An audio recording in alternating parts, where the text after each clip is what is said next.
पता नहीं।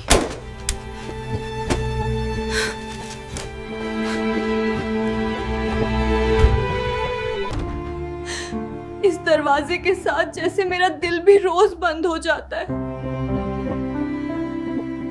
मैं सबको वक्त दे रहा हूँ। बस उसे नहीं, पता नहीं वो क्या सोचती होगी, लेकिन मैं मजबूर हूं। एक मैसेज, बस एक मैसेज कर दो कि तुम याद करते हो मुझे।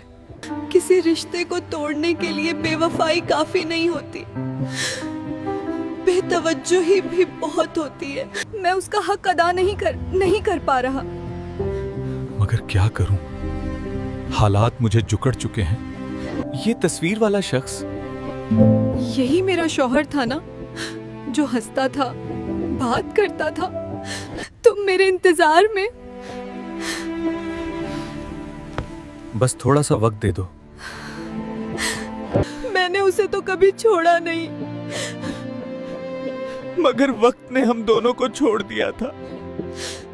बस मुझे तुम्हारा वक्त चाहिए, तुम चाहिए। मैं हूँ और अब हमेशा रहूंगा।